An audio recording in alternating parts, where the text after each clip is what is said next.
ಒಬ್ಬೊಬ್ಬ ಶಿಕ್ಷಕರು 750 ರೂಪಾಯಿ ಕೊಡಬೇಕು. ಪರಿಶೀಲನೆಗೆ ಬಂದವರ ಊಟ ಉಪಚಾರ ಚೆನ್ನಾಗಿ ನೋಡ್ಕೋಬೇಕು. ಮುಚ್ಚಿದ ಕವರ್ನಲ್ಲಿ ಹಣ ಇಟ್ಟು ಕೊಡ್ತಾರೆ.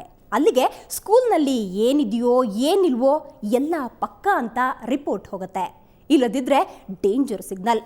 ದುರಂತ ಅಂದರೆ ಇವರು ಅರೆಸ್ಟ್ ಆಗಬಾರ್ದಿತ್ತು ಅನ್ನೋ ಮಾತನ್ನ ಕೂಡ ಮೇಷ್ಟ್ರೇ ಹೇಳ್ತಾರೆ. ಇವರು ಭವ್ಯ ಭಾರತದ ಭವಿಷ್ಯದ ಪ್ರಜೆಗಳನ್ನು ರೂಪಿಸೋ ಶಿಕ್ಷಕರ ನಾಚಿಕೆಗೇಡಿನ ಕತೆ. ಇದು ಲೋಕಾಯುಕ್ತ ರೈಡ್ನಲ್ಲಿ ಸಿಕ್ಕ ಫಲಿತಾಂಶ.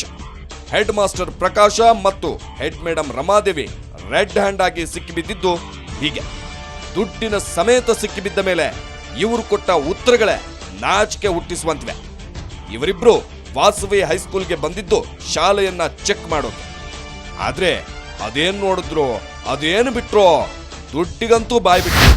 ಅದನ್ನ ಮುದ್ದಾದ ಕವರ್ ಒಂದರಲ್ಲಿ ಹಾಕಿ ಈ ಶಾಲೆಯ ಹೆಡ್ ಮೇಡಮ್ ಶ್ಯಾಮಲಾದೇವಿ ಈ ಇಬ್ಬರಿಗೂ ಕೊಟ್ರು.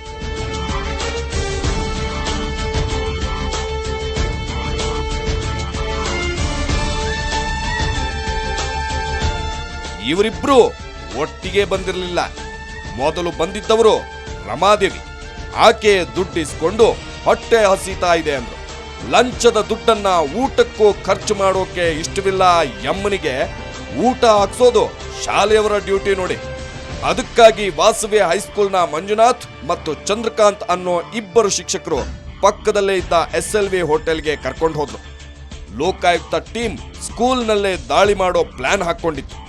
ಆದ್ರೆ ಈಕೆ ಹೋಟೆಲ್ಗೆ ಹೋದದ್ದು ನೋಡಿ ಅಲ್ಲಿಗೆ ಹೋಗಿ ಅರೆಸ್ಟ್ ಮಾಡ್ತಾರೆ.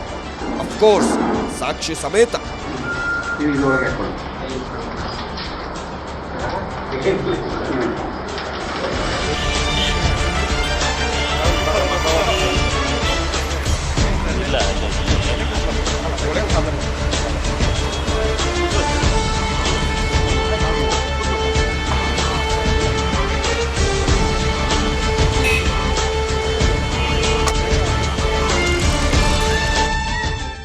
ಆಮೇಲೆ ಶಾಲೆಗೆ ಎಂಟ್ರಿ ಕೊಟ್ಟವನು ಪ್ರಕಾಶ್. ಅವನ ಕೈಗೆ ಹೋದ ಕವರ್ನಲ್ಲಿ 500 ರೂಪಾಯಿಗಳ 2 ನೋಟುಗಳಿದ್ವು. ಆಗ ಶಾಲೆಗೆ ನುಗ್ಗಿತ್ತು ಲೋಕಾಯುಕ್ತ ಟೀಮ್. ಕಳ್ಳ ಲಂಚದ ಹಣದೊಂದಿಗೆ ಸಿಕ್ಕಿಬಿದ್ದಿದ್ದ.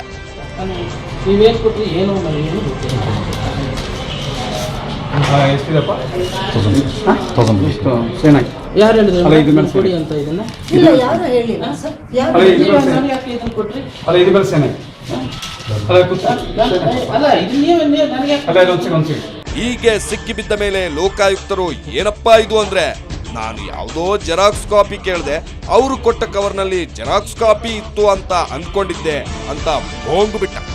ಒಂದು ಜೆರಾಕ್ಸ್ ಮಾಡಿಸ್ಕೊಬರೋದಕ್ಕೆ ಒಂದು ಪೇಪರ್ ಕೊಡೋದು ಕೇಳಿದ್ದೆ. ಸರಿ, ಜೆರಾಕ್ಸ್ ಮಾಡ್ಕೊ ಅದೇನು ಕೊಟ್ಟಿದ್ದಾರೆ ಅಂತ ನಾನು ತಗೊಂಡೆ. ಇದು ಜೆರಾಕ್ಸ್ ಪೇಪರ್ ಅಲ್ಲ, ಜೆರಾಕ್ಸ್ ಇದು ಇದೇ ಇದು ಕವರ್. ಓಕೆ, ಸರಿ. ಆ ಯಮ್ಮ ಬಿಡಿ ಕಕ್ಕ ಬಿಕ್ಕಿಯಾಗಿ ಏನನ್ನೂ ಮಾತನಾಡೋ ಸ್ಥಿತಿಯಲ್ಲಿರಲಿಲ್ಲ. ಯಾರಾದ್ರೂ ಜೆರಾಕ್ಸ್ ಕಾಪಿನ ಕವರ್ನಲ್ಲಿ ಹಾಕಿ ಕೊಡ್ತಾರಾ ಅನ್ನೋ ಪ್ರಶ್ನೆಗೂ ಅವರಿಬ್ಬರ ಬಳಿ ಉತ್ತರ ಇರಲಿಲ್ಲ. ಒಟ್ನಲ್ಲಿ inspector Ravishankar, Anil Kumar, DSP doctor Ashwini team ಇಬ್ಬರನ್ನು ಹಿಡಿದು ಹಾಕಿತ್ತು. ಇಬ್ಬರ ಮೇಲೂ ಲಂಚದ ಕೇಸ್ ಹಾಕಲಾಯಿತು. ಇನ್ನೂ ಕೆಲವು ಲಂಚಬಾಕ ಶಿಕ್ಷಕರು ಬರಬೇಕಿತ್ತು. ಲೋಕಾಯುಕ್ತರು ಕಾಯ್ತಾ ಇದ್ರು, ಬಟ್ ಮಿಸ್ ಆಗಿಬಿಟ್ರು. ಇದೆಲ್ಲವನ್ನು ಲೋಕಾಯುಕ್ತರು ಪಕ್ಕಾ ಪ್ಲಾನ್ ಮಾಡಿಕೊಂಡೇ ಮಾಡಿದ್ರು. ಅದನ್ನು ಶುರು ಮಾಡಿದ್ದು ಕೂಡ ಸಾಮಾನ್ಯ ವ್ಯಕ್ತಿ. ನಮ್ಮ ನಿಮ್ಮಂತೆ ಆತ ಕೂಡ ಮಕ್ಕಳನ್ನ ಶಾಲೆಗೆ ಕಳಿಸಿ ಮಕ್ಕಳು ಚೆನ್ನಾಗಿ ಓದಬೇಕು ಅಂತ ಕನಸು ಕಂಡಿದ್ದ ಒಬ್ಬ ತಂದೆ. ಆದ್ರೆ ಕಣ್ಣೆದುರೇ ನಡೆಯುತ್ತಿದ್ದ ಈ ಮೋಸ ಕಂಡು ಸಿಡಿದೆದ್ದಿದ್ದ ಆತ ಲೋಕಾಯುಕ್ತರಿಗೆ ಮಾಹಿತಿ ರವಾನಿಸಿದ್ದ. ಆತ ಕೊಟ್ಟ ಡೀಟೇಲ್ಸ್ ಎಷ್ಟು ಪಕ್ಕಾ ಇತ್ತೆಂದ್ರೆ ಲೋಕಾಯುಕ್ತರು ಬಲೆ ಬೀಸಿದಾಗ ಲಂಚಬಾಕರು ಸಿಕ್ಕಿಬಿದ್ದಿದ್ರು. ಅನುದಾನಿತ ಶಾಲೆಗಳನ್ನು ಒಂದು ಪರಿವೀಕ್ಷಣೆ ಮಾಡಿ ವರದಿ ಕೊಡ್ತಕ್ಕಂತಹ ಒಂದು ಕ್ರಮ ಇದೆ. ಈ ತಂಡದ ಸದಸ್ಯರು ಕೆಲವು ಅನುದಾನ ಶಾಲೆಗಳ ಪರಿವೀಕ್ಷಣೆ ಮಾಡೋಕ್ಕೆ ಮುಂಚೆ ನೀವು ಪ್ರತಿಯೊಂದು ಶಾಲೆಯಿಂದ ಇಂತಿಷ್ಟು ಹಣ ಕೊಡಬೇಕು, ಕೊಡದೇ ಇದ್ದರೆ ಪೂರಕವಾದ ವರದಿ ಕೊಡುವುದಿಲ್ಲ ಅಂತ ಹೆದರಿಸ್ತಾ ಇದ್ದಾರೆ ಅಂತ ಒಂದೊಂದು ಮಾಹಿತಿ ಇತ್ತು. ಇದರ ಬಗ್ಗೆ ನಾವು ಹೆಚ್ಚಿನ ಒಂದು ಪರಿಶೀಲನೆಯನ್ನು ಮಾಡಿ ಮಾಹಿತಿ ಸಂಗ್ರಹ ಮಾಡಿ ಒಂದು ಪ್ರಥಮ ವರ್ತಮಾನ ವರದಿಯನ್ನು ದಾಖಲಿಸಿಕೊಂಡು ನಿನ್ನೆ ದಿವಸ ಅಧಿಕಾರಿಗಳು ಪರಿಶೀಲನೆ ಮಾಡಿದಾಗ ಈ ಪರಿವೀಕ್ಷಣಾ ತಂಡ ಏನಿತ್ತು ಇದರಲ್ಲಿ 17 ಉಪಾಧ್ಯಾಯರುಗಳಿಂದ ಸಂಗ್ರಹಿಸಿದ ಒಟ್ಟು 12,750 ರೂಪಾಯಿಗಳನ್ನ ಸಂಗ್ರಹಣೆ ಮಾಡಿತ್ತು ಈ ತಂಡದ ಸದಸ್ಯರುಗಳು. ಸಾರ್ವಜನಿಕ ಶಿಕ್ಷಣ ಇಲಾಖೆಯಲ್ಲಿ ಇಂಥ ಒಂದು ಲಂಚ ತಾಂಡವಾಡ್ತಾ ಇರೋದು ಸರಿಯಲ್ಲ. ಶಿಕ್ಷಣ ಇಲಾಖೆಯಲ್ಲಿ ಭಾಳಷ್ಟು ಒಂದು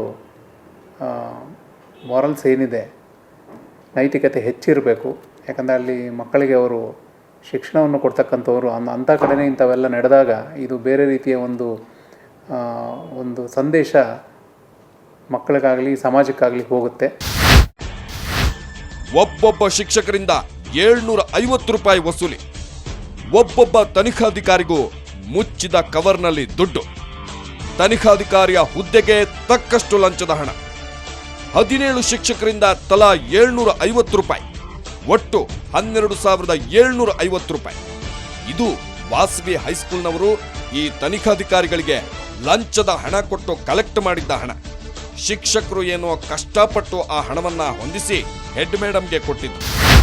ಇನ್ಸ್ಪೆಕ್ಷನ್ ಬರ್ತಿದ್ದಾರೆ, ಹಿಂಗೆ ಅವ್ರಿಗೇನಾದರೂ ಕೊಡಲೇಬೇಕಾಗುತ್ತೆ, ನಾವು ಕಲೆಕ್ಟ್ ಮಾಡೋಣ ಅಂತ ಹೇಳಿ ಅದನ್ನು ನಮ್ಮ ಅಸಿಸ್ಟೆಂಟ್ HM ಶ್ರೀದೇವಿ ಅನ್ನೋರು ತಲಾ 750 ರೂಪಾಯಿ ಕಲೆಕ್ಟ್ ಮಾಡ್ಕೊಂಡಿದ್ರು. ನಾವು ಒಟ್ಟು 18 ಜನ ಇದ್ದೀವಿ. 18 ಜನದಲ್ಲಿ ಒಬ್ಬರು ಅಟೆಂಡ್ರು, ಅವ್ರ ಹತ್ರ ಕಲೆಕ್ಟ್ ಮಾಡಿದ್ರೆ ಏನೋ ಗೊತ್ತಿಲ್ಲ ನಮಗೆ. ನಾವು ಟೀಚರ್ಸು 17 ಜನನೂ ಕೊಟ್ಟಿದ್ದೀವಿ 750. ಈ ಪ್ರಕಾಶ ಮತ್ತು ರಮಾದೇವಿ ಇಬ್ಬರನ್ನು ಅರೆಸ್ಟ್ ಮಾಡಿದಾಗ ಆ ಶಾಲೆಯ ಅಸಿಸ್ಟೆಂಟ್ ಹೆಡ್ ಮೇಡಮ್ ಶ್ರೀದೇವಿ ಅವರ ಹತ್ರ ಇನ್ನೂ 4 ಕವರ್ಗಳಿದ್ವು. ಆ ಕವರ್ಗಳಲ್ಲಿ ಕೂಡ ಹಣ ಇತ್ತು. ಅದು ಇನ್ನೂ ಬರಬೇಕಿದ್ದ ಅಧಿಕಾರಿಗಳಿಗೆ ಮೀಸಲಿಟ್ಟಿದ್ದ ಲಂಚದ ಕಾಣಿಕೆ. ಲೋಕಾಯುಕ್ತರಿಗೆ ಸಿಕ್ಕ ಕವರ್ನಲ್ಲಿ ಒಂದು ಕವರ್ನಲ್ಲಿ 2,500 ರೂಪಾಯಿ ಇತ್ತು.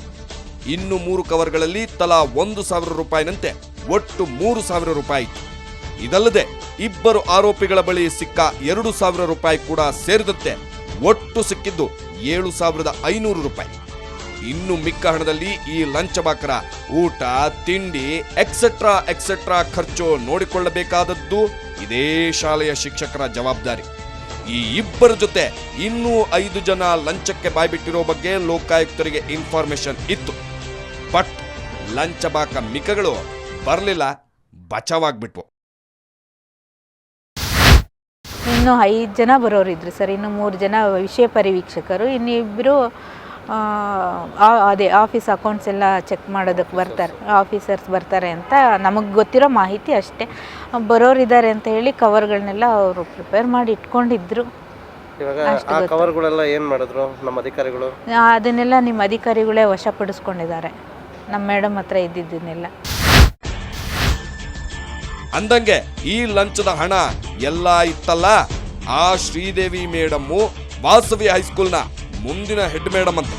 ಹಾಲಿ ಹೆಡ್ ಮೇಡಮ್ ರಮಾದೇವಿ ರಿಟೈರ್ಡ್ ಸ್ಟೇಜ್ನಲ್ಲಿದ್ದಾರಂತೆ. ಅವರು ರಿಟೈರ್ಡ್ ಆದ್ರೆ ಇವರಿಗೆ ಪ್ರಮೋಷನ್. ಎಲ್ಲಾ ಡೀಟೇಲ್ಸ್ ಅನ್ನು ಇವ್ರ ಬಾಯಲ್ಲೇ ಕೇಳ್ಕೊಳ್ಳಿ. ಲಂಚ ತಗೊಳ್ಳೋದು ತಪ್ಪು, ಕೊಡೋದು ತಪ್ಪು. ಸಿಸ್ಟಮ್ ಹಂಗೆ ಬೆಳೆದು ಬಿಟ್ಟಿದೆ. ನೀವು ಇಲ್ಲಿ ಈಗ ಅಸಿಸ್ಟೆಂಟ್ ಹೌದಾ? Assistant HM Shyamla. ಹೌದಾ? ಹಾಂ ನೆಕ್ಸ್ಟ್ HM ನೀವು ಅದರ. ಇಷ್ಟೆಲ್ಲ ಬಾಯ್ಬಿಟ್ಟ ಈ ಯಮ್ಮ ಲಂಚ ಕೊಡೋದು ತಪ್ಪು ಅಂತಾಳೆ, ಲಂಚ ಈಸ್ಕೊಂಡವರು ಅರೆಸ್ಟ್ ಆಗಿದ್ದು ಸರಿ ಇಲ್ಲ ಅಂತಾಳೆ. ಎಲ್ರಿಗೂ ಪ್ರಾಬ್ಲಮೇ ಆಗುತ್ತೆ, ಅವ್ರ ಫ್ಯಾಮಿಲಿಗೂ ಪ್ರಾಬ್ಲಮ್. ಯಾರ ಫ್ಯಾಮಿಲಿಗೆ? ಸಿಕ್ಕಾಕೊಂಡಿರೋರಿಗೂ ಪ್ರಾಬ್ಲಮ್. ಅಂದರೆ ಸರ್ಕಾರ ಲಂಚ ತಗೊಳ್ಳಿ ಅಂತ ಹೇಳುತ್ತೆ ಅಧಿಕಾರಿಗಳಿಗೆ. DD5 ಆಫೀಸ್ನಲ್ಲಿರೋರಿಗೆ ಸಂಬಳ ಕೊಡಲ್ವ ಅವರಿಗೆ ಸರ್ಕಾರ? ಇಷ್ಟೆಲ್ಲ ಆದ್ಮೇಲೆ ಆ ಯಮ್ಮನಿಗಿದ್ದ ಡೌಟ್ ಒಂದೇ ಒಂದು.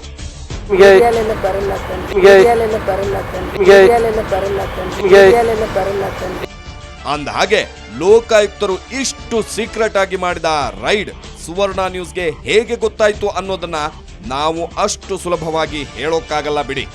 ನಮ್ಮ ರಹಸ್ಯ ಕ್ಯಾಮ್ರಾ ಕಣ್ಣು ಎಲ್ಲೆಲ್ಲೋ ಇರುತ್ತೆ. ಲೋಕಾಯುಕ್ತರಿಗೆ ಮಾಹಿತಿ ಕೊಟ್ಟ ಆ ಟೀಮ್ ಮೊದಲು ಬಂದಿದ್ದು ನಮ್ಮ ಹತ್ತಿರಕ್ಕೆ. ಲೋಕಾಯುಕ್ತರ ಬಳಿಗೆ ಹೋಗಿ ಮಿಕ್ಕಿದ್ದನ್ನ ನಾವು ಫಾಲೋ ಮಾಡ್ತೀವಿ ಅಂತ ತಿಳಿಸಿ ಕಳಿಸ್ಕೊಟ್ಟಿದ್ದು.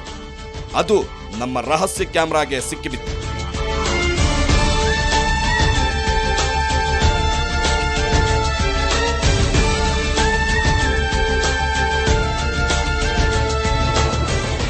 ಅಂದಹಾಗೆ ಇಡೀ ಎಪಿಸೋಡ್ನ ವಿಡಿಯೋ ರೆಕಾರ್ಡ್ ಲೋಕಾಯುಕ್ತರ ಬಳಿ ಇದೆ.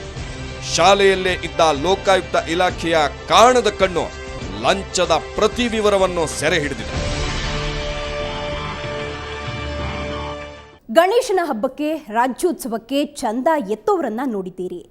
ಲಂಚ ಕೊಡೋಕು ಚಂದ ಎತ್ತೋ ಶಿಕ್ಷಕರನ್ನ ಈಗ ನೋಡ್ತಿದ್ದೀರಿ. ಈ ಕರ್ಮಕಾಂಡದ ಕಾರಣ ತಿಳ್ಕೊಳ್ಳೋಣ ಸಣ್ಣದೊಂದು ಬ್ರೇಕ್ನ ನಂತರ.